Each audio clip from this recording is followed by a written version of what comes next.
Assalamualaikum warahmatullahi wabarakatuh. Selamat datang kembali di channel Lintas Arwah. Klik subscribe dan aktifkan lonceng notifikasinya supaya kalian tidak ketinggalan kisah-kisah seram berikutnya. Oke, langsung saja kita mulai ceritanya. Sore itu, langit di atas desa Sumberjati berubah jingga, seperti matahari enggan tenggelam. Angin sore bertiup lembut, membawa aroma tanah kering dan suara ayam yang mulai kembali ke kandang. Di jalan berlapis tanah yang membentang menuju rumah terbesar di desa itu, seorang pemuda berjalan dengan langkah gugup. Pemuda itu bernama Arif. Usianya 20-an, tubuhnya kurus, rambutnya agak berantakan karena terbiasa bekerja di bawah matahari. Bajunya sederhana, kemeja kusam yang warnanya sudah mulai pudar dan celana bahan yang disetrika seadanya. Di tangannya, ia menggenggam kotak kecil berisi cincin murah, hasil tabungan selama 6 bulan. Napasnya tidak beraturan, bukan karena lelah, tetapi karena apa yang akan ia lakukan sebentar lagi. Bismillah, semoga lancar, gumamnya pelan. Rumah yang ia tuju berdiri megah di atas lahan luas. Pagar besi hitam yang menjulang, taman bunga yang tertata rapi, dan mobil mewah di halaman rumah itu menegaskan siapa pemiliknya, Pak Broto, pengusaha kaya dan orang paling disegani di desa itu. Arif berhenti sejenak di depan pagar, menelan ludah, lalu mengetuk pelan. Tak lama, seorang pembantu keluar. "Oh, Mas Arif, mau ketemu Bapak?" "Iya." Arif tersenyum kikuk. "Iya, Mbak, kalau boleh." Pembantu itu mengangguk dan mempersilakan Arif masuk tanpa banyak tanya. Arif berjalan mengikuti jalur taman yang dipenuhi bebungaan mahal. Setiap langkah membuatnya semakin gelisah. Di teras rumah, Pak Broto sudah menunggu. Lelaki itu mengenakan kemeja lengan panjang putih, wajahnya tegas, sorot matanya tajam. Di balik pintu kaca, Maya, putrinya, terlihat berdiri cemas sambil memegang tirai. Maya, nama yang sudah berbulan-bulan tinggal di kepala Arif. Maya adalah gadis yang membuat dunia Arif terasa lebih terang. Ceria, berpendidikan, ramah, dan cantik. Arif menyukai Maya sejak lama, meski keduanya berbeda dunia. Maya anak orang kaya, sedangkan Arif hanya pekerja biasa. Arif mencoba tersenyum sopan. "Selamat sore, Pak Broto. Maaf mengganggu waktu Bapak. Saya ingin bicara sesuatu yang penting." Pak Broto menyilangkan tangan, tatapannya dingin. "Saya sudah tahu," katanya tanpa basa-basi. "Maya sudah cerita. Kamu mau melamarnya, kan?" Arif mengangguk cepat. "Iya, Pak, saya benar-benar serius. Saya tahu saya bukan siapa-siapa, tapi saya bersungguh-sungguh. Saya janji akan bekerja keras untuk membahagiakan Maya." Pak Broto tertawa kecil, bukan tawa senang, tapi tawa mengejek. "Bekerja keras," ulangnya dengan nada meremehkan. "Dengan penghasilanmu sekarang, kamu pikir bekerja keras saja cukup untuk memberikan Maya masa depan yang layak?" Arif mulai menunduk. Tangan yang memegang kotak cincin itu gemetar pelan. Saya akan berusaha, Pak. Saya tahu saya ini sederhana, tapi..." "Sederhana?" Pak Broto memotong. "Kamu itu miskin, Arif. Bukan sederhana. Kamu buruh harian. Tabunganmu saja mungkin tidak cukup buat beli satu meja di rumah ini." Maya dari dalam rumah menutup mulut, tak sanggup mendengar kalimat ayahnya. Tatapannya bergetar saat menatap Arif. "Ayah, jangan bicara begitu." Maya mencoba menghentikan ayahnya. Tapi Pak Broto segera menoleh dan mengangkat tangan, meminta Maya diam. Arif mengangkat wajahnya perlahan. Tatapannya goyah, tetapi ia berusaha tetap tenang. "Pak, saya tahu status saya tidak sebanding, tapi saya datang ke sini dengan niat baik. Saya hanya ingin melamar Maya dengan cara terhormat." "Saya pulang?" "Arif," kata Pak Broto tegas. "Lupakan Maya, kalian itu tidak mungkin bersatu. Maya itu berlian, kamu bahkan belum jadi batu halus. Tidak pantas." Arif terdiam. Kata "tidak pantas" itu menusuk lebih dalam dari yang ia bayangkan. Lebih dalam dari luka apapun yang ia rasakan sebelumnya. "Pak, apa benar, selama ini saya dianggap begitu rendah?" tanya Arif dengan suara yang hampir pecah. Pak Broto mendekat satu langkah, menunduk agar wajahnya sejajar dengan Arif. "Anak muda," katanya datar, "jodoh itu soal masa depan. Masa depan putriku akan hancur bila bersama orang sepertimu. Kamu tidak bisa memberikan apapun selain kesusahan." Arif menggigit bibirnya, menahan degup jantung yang semakin cepat. Napasnya tercekat. "Tapi saya cinta Maya, Pak," katanya lirih. Pak Broto mencibir. "Cinta tidak bisa beli rumah. Cinta tidak bisa bayar sekolah anak. Cinta tidak bisa beli makanan. Jangan naif." Arif merasa lututnya hampir lemas. Ia melirik sekilas ke arah Maya. Maya memandangnya dengan mata berkaca-kaca, tetapi tidak berkata apapun. Diam, hanya diam. Diam yang lebih menyakitkan daripada penolakan. "Saya mohon, Pak," Arif memohon untuk terakhir kalinya. "Beri saya kesempatan. Saya akan berusaha. Saya..." "Cukup," bentak Pak Broto. "Anak saya bukan untuk orang miskin. Pulang sekarang, sebelum saya usir kamu." Kotak cincin yang Arif pegang hampir terlepas dari tangannya karena gemetar. Ia menghela napas panjang, lalu perlahan menundukkan kepala. "Baik, Pak, saya mengerti." Tanpa kata tambahan, Arif membalikkan badan. Langkahnya gontai, seperti tidak memiliki kekuatan lagi. Saat ia turun dari teras, Maya memanggil pelan. "Mas Arif, maafkan aku." Arif berhenti, tetapi tidak menoleh. 1 detik, 2 detik, kemudian ia melanjutkan langkahnya pergi. Ia berjalan melewati taman indah itu, melewati bunga-bunga mahal, melewati pagar besi mewah, hingga akhirnya keluar dari pekarangan rumah Pak Broto. Dan di luar pagar, air mata Arif jatuh untuk pertama kalinya. Jalan pulang yang biasanya hanya terasa panas kini terasa seperti perjalanan menuju jurang. Setiap langkah terasa berat, setiap suara terasa jauh, setiap pikirannya seperti ditarik keluar dari kepalanya. Di sepanjang jalan, beberapa warga melihat Arif dan berbisik, "Kasihan ya, pasti ditolak. Jelas sajalah, beda kelas. Ngimpi kali ya, berani melamar Maya." Bisikan itu menambah beban di dadanya. Lebih berat dari apapun yang pernah ia rasakan. Arif terus berjalan tanpa menoleh. Langit semakin gelap, angin semakin dingin, dan entah kenapa, ada perasaan seperti seseorang sedang mengawasinya dari kejauhan. Malam itu, Arif duduk sendirian di kamar sempitnya. Cincin lamaran yang ia beli dengan susah payah ia letakkan di meja. Ia menatapnya lama. "Tidak pantas. Kamu miskin. Bukan kelasnya." Kata-kata Pak Broto terus berputar di kepalanya seperti kutukan. Lalu sebuah pikiran muncul, seperti bisikan kecil di sudut benaknya. Bagaimana kalau ada cara lain? Arif meremas rambutnya, mencoba mengusir pikiran itu. Tapi semakin ia menolak, bisikan itu semakin jelas. "Ada cara untuk mengangkat derajatmu. Ada jalan untuk menunjukkan bahwa kamu layak. Ada kekuatan yang bisa mengubah hidupmu, jika kamu berani." Arif mengangkat wajahnya perlahan, dan saat itulah, di luar jendela kamarnya yang menghadap ke arah barat, angin bertiup lebih dingin dari biasanya. Lampu di kamarnya berkedip pelan. Arif merasakan bulu kuduknya berdiri. Ia menelan ludah. Sebuah nama muncul dalam pikirannya. Nama yang sering dibicarakan warga dengan suara berbisik. Nama yang dilarang disebut pada malam hari oleh orang tua mereka. Nyi Roro Wening. Konon, arwahnya masih bergentayangan di makam keramat desa. Konon, ia bisa memberi kekayaan, asal seseorang berani membayar harganya. Arif menghela napas panjang, dan tanpa sadar, bibirnya berbisik pelan. "Apa benar, aku bisa jadi pantas, kalau aku memilih jalan itu?" Di kejauhan, terdengar lolongan anjing. Dan untuk sesaat, Arif merasa ada angin dingin menyentuh tengkuknya. Seperti sentuhan halus seorang perempuan. Malam turun dengan cepat di desa Sumberjati, seakan langit sengaja ditarik turun lebih awal dari biasanya.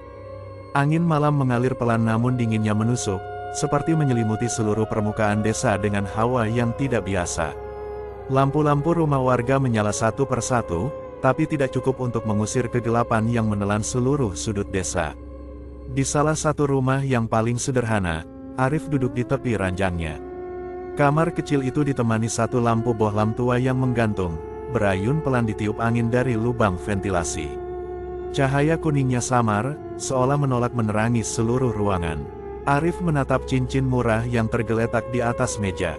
Cincin itu tidak lagi terlihat seperti lambang harapan, melainkan pengingat pahit tentang penolakan yang mematahkan hatinya beberapa jam lalu. Ia memutar cincin itu dengan ujung jarinya sambil menghela napas berat. Tidak pantas, kamu miskin, kamu bukan kelasnya. Kalimat Pak Broto bergema lagi di dalam kepalanya, menghantam lebih keras dibanding sebelumnya. Arif meremas rambutnya kuat-kuat, mencoba menghapus suara itu dari pikirannya. Apa aku memang tidak punya hak untuk bahagia? Gumamnya pelan. Sekilas, ia merasakan bulu kuduknya berdiri. Angin yang bertiup dari ventilasi terasa tidak wajar, terlalu dingin. Terlalu tajam. Arif mengangkat wajah perlahan. Lampu bohlam di atasnya berkedip. Sekali, dua kali, lalu stabil kembali. Arif menarik napas panjang, padahal dadanya terasa sesak. Ada jalan lain, ada cara untuk mengangkat derajatmu. Bisikan itu muncul lagi, bukan dari luar, tapi dari pikirannya sendiri. Atau mungkin, tidak sepenuhnya dari pikirannya. Arif memejamkan mata, mencoba melawan. Tapi semakin ia menolak, bisikan itu semakin jelas. Jika kamu ingin dihormati, jika kamu ingin setara, jika kamu ingin maya, kamu hanya perlu berani. Arif membuka matanya. Detak jantungnya terdengar keras di telinganya sendiri. Nama itu muncul lagi di benaknya. Nyi Roro Wening. Nama yang selama bertahun-tahun hanya ia dengar sebagai cerita horor dari warga desa. Cerita yang biasanya dibisikkan sambil menutup pintu, memadamkan lampu, atau sekadar menjadi dongeng menakut-nakuti anak kecil agar tidak bermain di makam keramat. Tapi bagi Arif malam itu, nama itu tiba-tiba terasa seperti jawaban. Ia bangkit berdiri, menatap jendela yang mengarah ke arah barat, ke lokasi pemakaman keramat. Mungkin, suara Arif bergetar, mungkin itu satu-satunya cara. Arif mengambil jaket lusuhnya, menyampirkannya di badan, lalu keluar dari rumah. Lampu ia matikan, pintu ia kunci pelan, dan ia mulai berjalan menuju arah yang seharusnya tidak dituju siapapun, makam tua di pinggir desa. Langkah Arif menyusuri jalan setapak berkerikil. Udara malam terasa berbeda, bukan sekadar dingin, tetapi seperti ada sesuatu yang mengintai dari balik kegelapan. Desa sudah sunyi, hanya terdengar suara jangkrik dan angin yang berdesir di antara pepohonan. Semakin ia mendekat ke arah barat, semakin gelap suasananya. Seolah lampu-lampu rumah di belakangnya redup satu persatu, tidak ingin ikut campur. Arif menelan ludah. Di kejauhan, terlihat siluet pohon beringin tua yang menjulang. Akar-akarnya besar dan kusut, sebagian menyentuh tanah dan sebagian menggantung seperti tali. Di bawah pohon itu, terdapat area pemakaman keramat desa. Tempat yang katanya, tubuh biasa tidak boleh dikuburkan di sana. Tempat yang menyimpan rahasia kelam yang tidak pernah diceritakan penuh oleh para sesepuh. Satu-satunya orang yang sering terlihat di sana adalah Mbah Rejo, juru kunci makam yang sudah tinggal di dekat area itu selama lebih dari 20 tahun. Tidak banyak orang mendekatinya karena ia jarang bicara, wajahnya misterius, dan gerak-geriknya tenang seperti orang yang sudah lama berdamai dengan dunia gaib. Saat Arif tiba di depan makam, ia mengusap keringat yang merembes di dahinya meski udara malam begitu dingin. Angin bertiup lebih kuat, menyapu dedaunan kering di tanah. Gubuk kecil milik Mbah Rejo terlihat samar diterangi lampu minyak. Arif ragu sejenak, tapi pikiran tentang penolakan sore tadi kembali menghantam dadanya. Dan tekadnya mengeras. Ia melangkah mendekat. Di dalam gubuk, Mbah Rejo duduk di kursi kayu reyot sambil menghisap rokok linting. Asapnya mengepul pelan, menyebarkan aroma tembakau kuat yang bercampur dengan bau dupa. Wajahnya yang sudah dipenuhi keriput tidak tampak kaget saat melihat Arif datang. Seolah ia sudah tahu Arif akan datang malam itu. "Sudah malam, nak," kata Mbah Rejo dengan suara berat namun tenang. "Untuk apa kamu ke tempat seperti ini?" Arif menelan ludah. Ia berdiri gugup di depan pintu gubuk. "Mbah, saya butuh bantuan." Mbah Rejo menatap Arif dari ujung kaki sampai kepala. Matanya yang tajam seperti menembus pikiran Arif. "Kamu kelihatan bukan datang untuk bantuan biasa," ucapnya. "Ada sesuatu yang membuatmu tertekan." Arif menghela napas panjang, hampir gemetar. "Saya ditolak, Mbah, oleh keluarga Maya. Katanya saya miskin, tidak pantas, tidak setara. Mbah Rejo mengangguk pelan, seolah itu bukan hal baru baginya. Dunia ini memang kejam untuk orang seperti kita, katanya lembut. Tapi ada dua pilihan, terima atau lawan. Arif menurunkan wajahnya. Saya ingin melawan, Mbah, tapi saya tidak punya apa-apa. Saya tidak punya masa depan, tidak punya uang.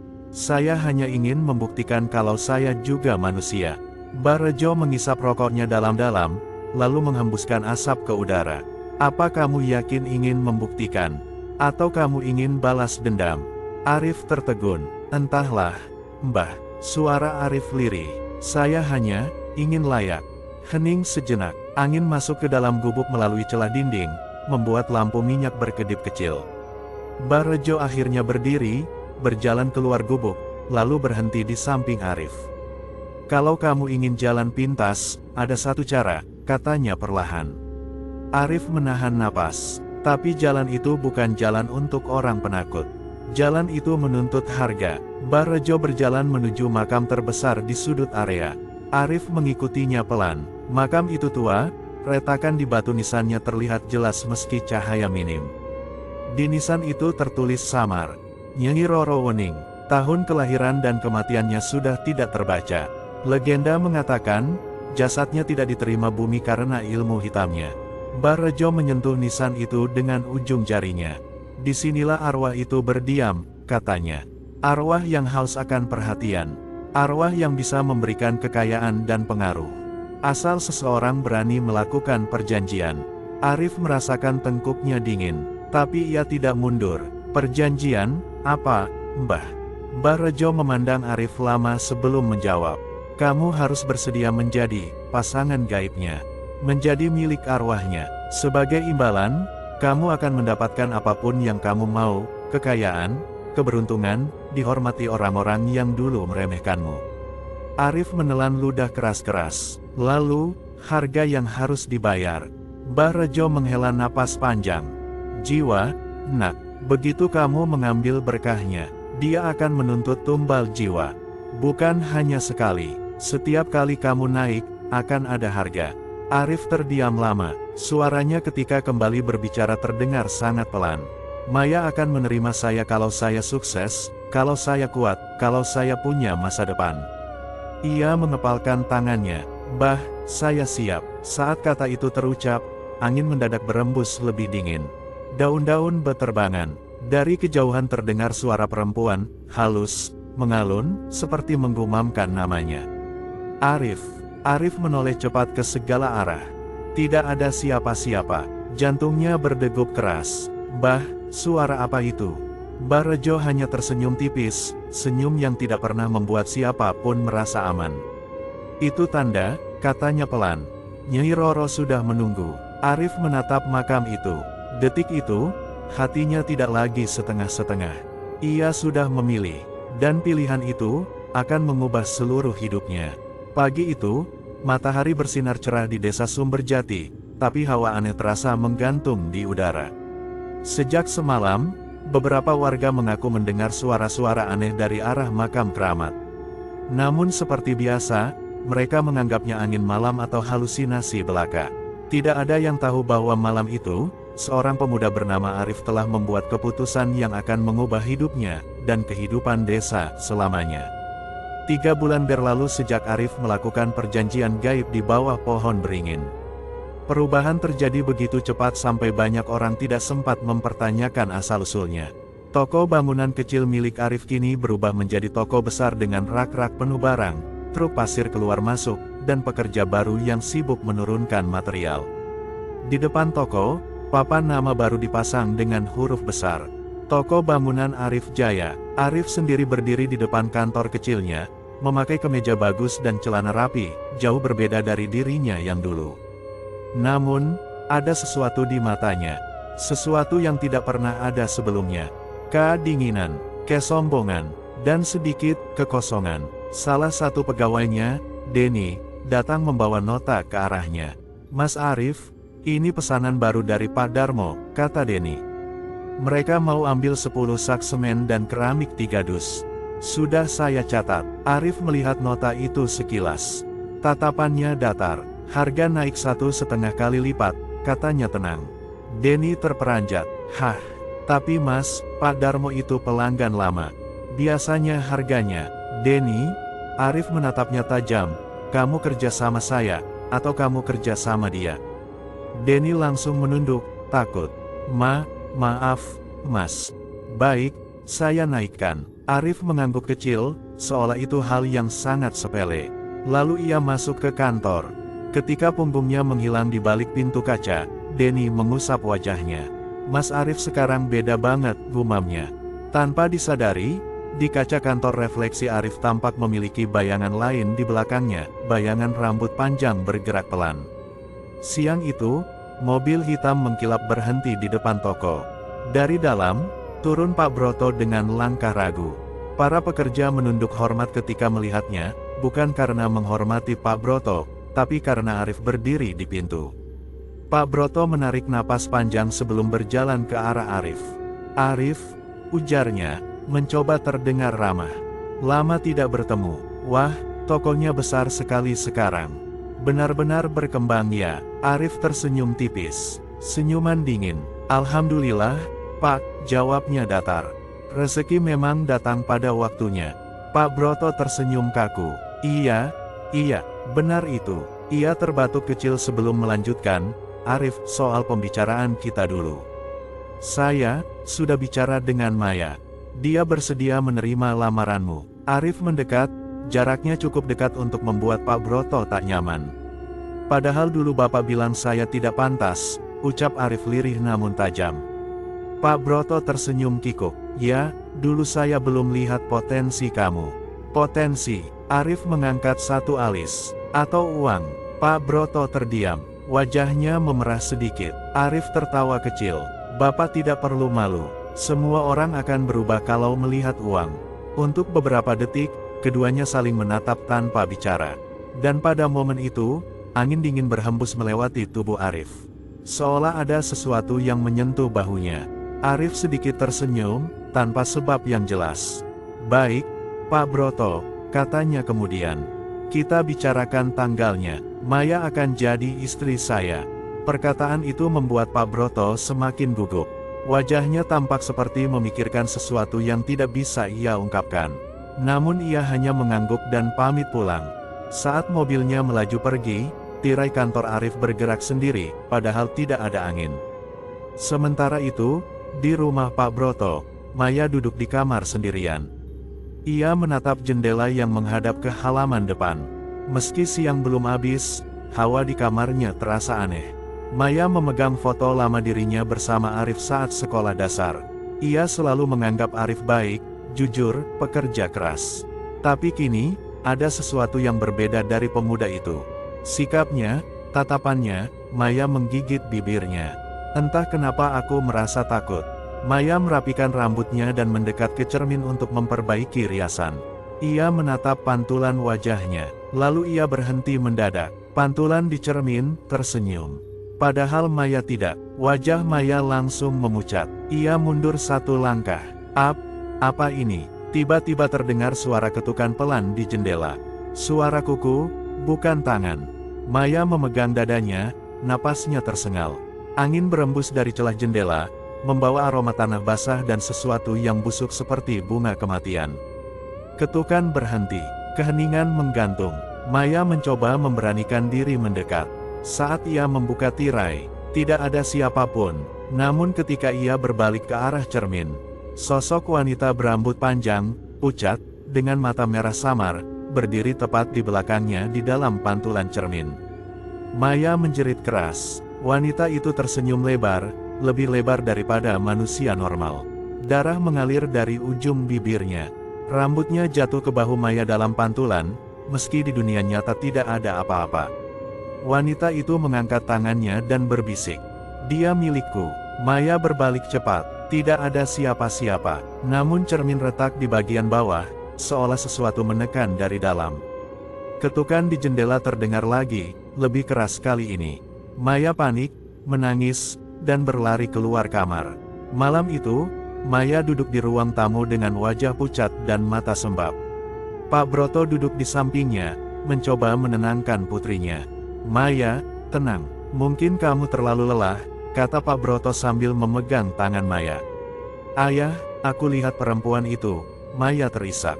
"Dia berdiri di belakangku, rambutnya panjang, matanya merah," dia bilang Arif miliknya. Pak Broto tertegun. "Apa kamu pasti itu bukan bayangan?" "Ayah, aku lihat jelas." Pak Broto menatap sekeliling ruang tamu, merasa ada hawa aneh yang mengintai. Ia mengusap wajahnya, lalu memegang pundak Maya. "Besok ayah akan bicara dengan seseorang," katanya pelan. "Kita cari tahu apa yang sebenarnya terjadi." Maya mengangguk, tetapi tatapannya masih penuh ketakutan. Dan malam itu, di luar rumah mereka, seekor burung gagak hinggap di pohon depan rumah. Menatap kamar Maya, dengan mata merah kecil yang berkilat di kegelapan. Di tempat lain, di rumah Arif, sebuah suara halus berbisik di dekat telinganya ketika ia tertidur. "Suamiku, aku sudah menjaga semua yang menjadi milikmu." Arif tersenyum samar dalam tidurnya, dan bayangan rambut panjang terlihat menutupi sebagian wajahnya. Malam itu, desa Sumberjati terasa lebih sunyi dari biasanya. Tidak ada suara cengkerik, tidak ada anjing menggonggong, dan udara terasa menekan seperti menahan napas. Rumah-rumah warga yang biasanya masih terang hingga jam 9, kini sudah gelap sejak habis maghrib. Banyak yang memilih menutup pintu lebih cepat karena merasa ada sesuatu yang salah. Di rumah Pak Broto, suasana masih tegang. Maya duduk memeluk lutut di sofa ruang tamu, menunduk, sesekali mengusap air mata. Sejak kejadian di kamar sore tadi, Maya tidak berani berada sendirian. Pak Broto berjalan mondar-mandir, wajahnya gelisah, sesekali menyeruput kopi yang sudah dingin. Ia terlihat lebih tua dari biasanya, seolah beban berat sedang menghimpit pundaknya. "Ini tidak bisa dibiarkan," gumam Pak Broto. Tidak mungkin Maya mengalami hal seperti itu begitu saja. Maya mengangkat kepala, matanya sembab. "Ayah, aku takut. Aku benar-benar takut. Perempuan itu seperti bukan manusia." Pak Broto menghampiri Maya dan duduk di sampingnya. Ia menggenggam tangan putrinya dengan lembut. "Ayah janji, nak, besok pagi kita akan cari bantuan." Maya mengangguk pelan, meski tatapan ketakutannya belum hilang. Pagi harinya, sebelum matahari sepenuhnya terbit, Pak Broto sudah melangkah keluar rumah menuju rumah seorang tokoh yang sangat dihormati warga, Ustadz Hasan. Rumah Ustadz Hasan sederhana, penuh rak buku tua dan aroma kayu manis dari dupa lembut yang sering ia bakar. Pak Broto mengetuk pintunya dengan tergesa. Tak lama, pintu terbuka. Ustadz Hasan muncul dengan wajah tenang, meskipun jelas ia terkejut melihat kedatangan Pak Broto sepagi itu. "Assalamualaikum, Pak Broto," sapa Ustadz Hasan. "Ada keperluan apa pagi-pagi begini?" Pak Broto menunduk sedikit. "Waalaikumsalam, Ustadz, saya butuh bantuan. Saya ingin bicara." Ustadz Hasan mempersilakannya masuk. Mereka duduk di ruang tamu kecil namun rapi, dengan secangkir teh hangat yang langsung disuguhkan oleh istri Ustadz Hasan. "Ada apa, Pak Broto?" tanya Ustadz Hasan. Pak Broto menarik napas panjang, seperti menyiapkan diri untuk mengatakan sesuatu yang berat. "Ustadz, Maya diganggu sesuatu. Bukan mimpi, bukan halusinasi. Semalam dia melihat sosok perempuan. Rambutnya panjang, wajahnya rusak, matanya merah." Wajah Ustadz Hasan langsung menegang. Ia mencondongkan tubuh ke depan. "Kapan kejadian itu?" "Kemarin sore, dan dia sangat ketakutan." Ustadz Hasan diam sejenak, lalu bertanya dengan suara lebih rendah. "Ada perubahan apa yang terjadi sebelum gangguan ini muncul?" "Ada hal baru. Ada seseorang yang dekat dengan Maya akhir-akhir ini." Pak Broto menelan ludah, lalu menjawab pelan. "Arif, dia kembali. Dan kami menerima lamarannya." Kedua alis Ustadz Hasan terangkat. "Arif, anak buru itu, bukankah dulu Anda menolak lamaran pertama?" "Betul," kata Pak Broto, sambil mengelus wajahnya. "Tapi dia sekarang berbeda. Toko bangunannya berkembang pesat. Dalam waktu sangat singkat." "Berapa lama?" "3 bulan. Reaksi Ustadz Hasan langsung berubah. Tatapannya tajam, suaranya lebih berat. 3 bulan, itu waktu yang sangat cepat, Pak. Terlalu cepat." "Ya, Saya juga berpikir begitu. Tapi saya tidak ingin menilai buruk dulu. Hanya saja, gangguan pada Maya terjadi setelah ia kembali dekat dengan Arif. Ustadz Hasan bangkit, berjalan menuju rak bukunya, lalu menarik sebuah kitab tua berwarna kecoklatan. Halamannya sudah menguning, sebagian hampir robek. Ia membuka halaman tertentu dan menunjukkannya pada Pak Broto. Lihat ini. Di halaman itu terdapat ilustrasi samar, sosok wanita dengan rambut panjang hingga tanah, lingkaran ritual di bawahnya, dan siluet seorang laki-laki berlutut. Apa ini Ustadz? Tanya Pak Broto merinding. Ini adalah ritual lama, perjanjian antara manusia dan arwah perempuan yang tidak tenang. Arwah ini biasanya disebut pengantin gaib. Dia bisa memberi kekayaan, kelancaran usaha, bahkan pengaruh. Tapi sebagai gantinya, manusia harus menjadi pasangannya. Dan kelak, arwah itu akan menuntut jiwa. Pak Broto menutup mulutnya dengan tangan, terkejut. Jadi, Arif melakukan ritual seperti itu. Saya tidak menuduh, kata Ustadz Hasan. Tapi kalau tanda-tandanya muncul, kekayaan mendadak, perubahan sikap, gangguan pada orang terdekatnya, terutama perempuan, itu hampir pasti pesugihan jenis ini. Pak Broto memejamkan mata. Ya Allah, apa yang harus saya lakukan? Langkah pertama, kita harus memastikan apakah hubungan Arif dengan arwah itu benar adanya. Kalau benar, kita harus menghentikan pernikahan Maya. Pak Broto membuka mata lebar-lebar. Menghentikan, Pak Ustadz, persiapan sudah setengah jalan. Orang-orang sudah tahu, tapi Maya dalam bahaya, tegas Ustadz Hasan. Jika Arif benar-benar terikat dengan arwah perempuan itu, Maya akan dianggap saingan. Dan arwah itu tidak akan tinggal diam. Pak Broto mengusap wajahnya, suaranya bergetar. Pak Ustadz, tadi malam Maya bilang, perempuan itu berkata, Arif milikku. Hening, ruangan seolah diselimuti hawa dingin. Ustadz Hasan berdiri dan mulai mengambil tas kecil berisi air ruqyah, tasbih, dan kitab. Pak Broto, katanya serius. Kita harus bertindak sekarang. Jika tidak, arwah itu bisa semakin kuat. Apalagi menjelang acara pernikahan. Kapan kita harus mulai? Tanya Pak Broto. Sekarang, kita harus mendatangi Arif. Dalam perjalanan menuju rumah Arif, suasana desa terasa janggal. Beberapa ayam tiba-tiba berlari tanpa arah, seekor kucing hitam melintas dengan buru berdiri, dan beberapa warga menutup jendela ketika melihat mereka lewat. Aneh, seolah seluruh desa tahu ada sesuatu yang salah. Ketika mereka sampai di rumah Arif, pintunya sedikit terbuka, seakan pemiliknya keluar terburu-buru. Pak Broto mengetuk. Rif, panggilnya. Tidak ada jawaban. Ustadz Hasan melangkah masuk dengan hati-hati. Rumah itu rapi, tapi hawa dingin di dalamnya membuat tengkuk siapapun merinding. Arif, panggil Ustadz Hasan. Masih tidak ada jawaban. Lalu mereka melihatnya. Di sudut ruangan, ada garis tipis di lantai, seperti bekas seseorang menarik sesuatu yang berat menuju kamar Arif. Pak Broto menelan ludah.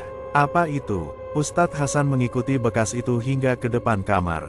Pintu kamarnya sedikit terbuka. Ketika ia mendorong pintu pelan, bau anyir langsung menyergap. Baunya seperti bunga busuk yang dibiarkan terlalu lama. Di lantai, ada bekas cairan hitam kental.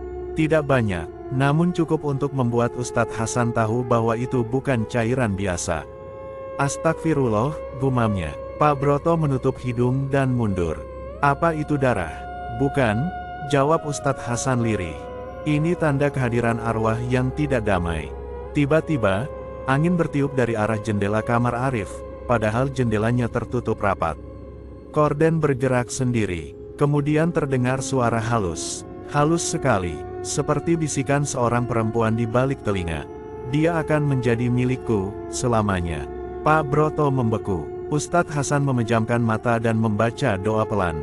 Hawa dingin merayap ke seluruh ruangan. Pak Broto, kata Ustadz Hasan dengan suara tegas. Pernikahan itu harus dihentikan. Kita harus lakukan sesuatu sebelum malam tiba. Kalau tidak, ia menatap bekas cairan hitam itu. Bukan hanya Maya yang akan jadi korban. Pak Broto memejamkan mata, dadanya bergetar. Ia akhirnya sadar bahwa pernikahan yang ia pikir akan membawa bahagia, justru akan membawa petaka. Sementara itu, di tempat yang tidak diketahui siapapun, Arif berada di ruangan gelap, duduk di kursi dengan tatapan kosong. Di belakangnya, sosok perempuan berwujud kabur mengelus bahunya dengan lembut. "Jangan takut, Arif," bisiknya. Arif tersenyum samar, meski matanya kosong. "Aku di sini, aku akan menjaga semua milikmu." Senyuman itu bukan senyuman manusia. Malam itu akhirnya tiba, malam yang seharusnya menjadi momen paling membahagiakan bagi dua keluarga. Malam yang seharusnya dipenuhi doa, senyum, dan harapan baru. Tetapi desa Sumberjati terasa berbeda sejak sore. Langit yang biasanya memerah indah menjelang senja kini berubah kelabu pekat. Awan gelap menggantung rendah, angin bertiup kencang, membawa hawa dingin yang menusuk. Beberapa warga menatap langit dengan khawatir, sebagian lagi memutuskan menutup pintu lebih cepat. Namun di halaman rumah Pak Broto, persiapan tetap berjalan. Tenda putih besar telah berdiri. Lampu gantung berkilau. Pelaminan dihias indah dengan bunga segar. Para tamu mengenakan pakaian terbaik mereka. Semuanya tampak sempurna, tapi hawa dinginnya tidak wajar. Seolah ada sesuatu yang tidak terlihat ikut hadir. Di dalam kamar rias, Maya duduk di depan cermin dengan wajah pucat. Riasan pengantin yang seharusnya membuatnya bersinar malah terlihat kontras dengan tatapan matanya yang ketakutan. Ia memegang tangannya sendiri yang gemetar. Aku nggak yakin," katanya lirih. Ibu Maya mencoba menenangkannya, memegang bahunya lembut. "Tenang, Nak, semua akan baik-baik saja. Tapi, Bu, aku masih merasa ada yang mengikuti aku." Sejak hari itu, mata Maya berkaca-kaca. "Aku takut, sangat takut." Ibunya menghela napas, memeluknya. "Ayahmu sudah mencari bantuan. Ustadz Hasan ada di sini. Jangan cemas." Maya mengangguk kecil, meski kecemasannya tidak berkurang. Di luar, suara musik gamelan mulai dimainkan oleh pengeras suara. Namun gamelannya terdengar sumbang. Nadanya seperti tidak sinkron. Beberapa tamu mulai memandang sekitar, merasa janggal. Di sudut halaman, Ustadz Hasan berdiri sambil mengawasi suasana.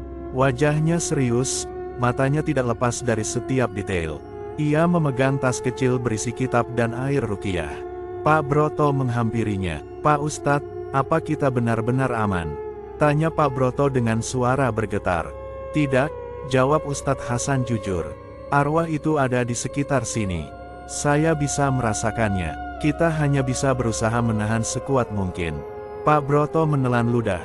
"Jadi, ritual pernikahan ini seharusnya dihentikan." "Ya," kata Ustadz Hasan lembut tapi tegas. "Tapi kalau dihentikan sekarang, hantu itu bisa marah. Kita harus menunggu tanda tertentu sebelum bertindak." "Saya sudah siap." Pak Broto mengangguk, meski wajahnya semakin pucat. Arif tiba beberapa menit kemudian, mengenakan pakaian pengantin. Secara fisik ia tampak sangat rapi dan ganteng malam itu, rambut disisir rapi, baju pengantin putih bersih, bahkan senyuman kecil di bibirnya. Namun, ada sesuatu yang sangat tidak normal. Matanya merah samar seperti orang kurang tidur berhari-hari, tetapi tatapannya kosong, dingin, dan menusuk. Aura tubuhnya terasa seperti kabut gelap yang menyelimuti. Beberapa tamu berbisik pelan, "Arif kok kelihatan aneh." "Iya." Tatapannya ngeri. Dari tadi dia kayak ngomong sendiri. Arif melangkah menuju pelaminan. Tepat saat ia melewati Ustadz Hasan, hawa dingin menerpa tubuh sang Ustadz begitu kuat hingga membuatnya tersentak. Hawa seperti itu, bukan hawa manusia. Akad nikah dimulai. Penghulu duduk di depan meja, siap membacakan ijab kabul. Maya duduk di sebelah ibu dan ayahnya. Tatapannya tidak lepas dari Arif. Rasa takutnya semakin besar. Dadanya sesak, nafasnya cepat. Arif menatap Maya tajam. Senyuman itu muncul. Senyuman yang tidak pernah Maya lihat sebelumnya. Senyuman milik seseorang yang bukan lagi Arif. Maya menunduk, air mata menetes pelan. Penghulu memulai. "Baik, mari kita mulai akad nikahnya." Tiba-tiba, lampu utama padam. Semua tamu berteriak kaget. Suasana berubah gelap gulita. Hanya lilin-lilin kecil di sekitar pelaminan yang masih menyala, tapi apinya berkedip-kedip seolah takut. Angin kencang masuk ke dalam tenda. Dekorasi bergerak sendiri. Tirai beterbangan. Beberapa kursi bergeser tanpa disentuh. Tawa perempuan terdengar di seluruh ruangan. Tawa panjang, pelan, lalu berubah mengerikan. Maya menutupi telinganya. Ayah, ada sesuatu di sini.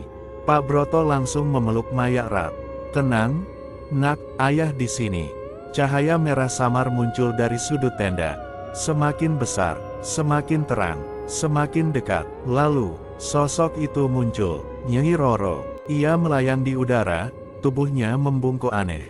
Rambutnya panjang dan kusut, wajahnya hancur seperti terbakar, kulitnya retak dengan noda hitam pekat. Matanya merah menyala seperti bara neraka. Gaun putih panjangnya compang camping, meneteskan cairan hitam ke lantai. Para tamu histeris. Ya Allah, apa itu? Itu hantu. Hantu, lari. Sebagian tamu berhamburan keluar, sebagian lain pingsan di tempat.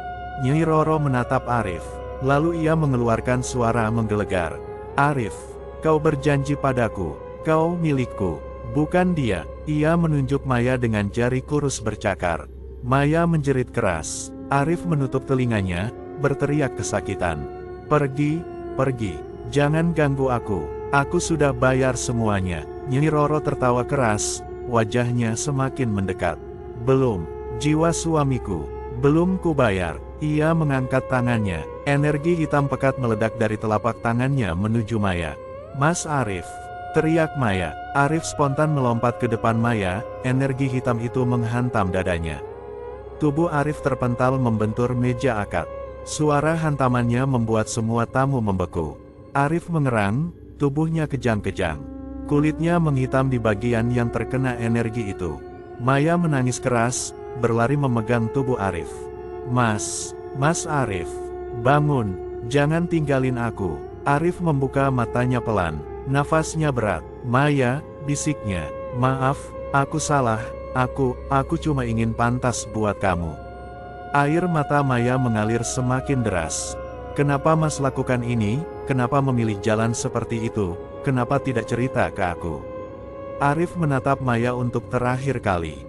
Napasnya terhenti, matanya membelalak kosong. Arif telah mati. Nyai Roro tertawa puas. Tawanya menggema dan membuat telinga siapapun sakit. TUMBALKU sudah kuambil. Kini KUTUKANKU pun selesai. Tepat setelah kata itu diucapkan, sosok Nyai Roro memudar. Rambutnya hilang, kulitnya runtuh, suaranya lenyap, hingga akhirnya ia menghilang sepenuhnya seperti asap hitam tertiup angin.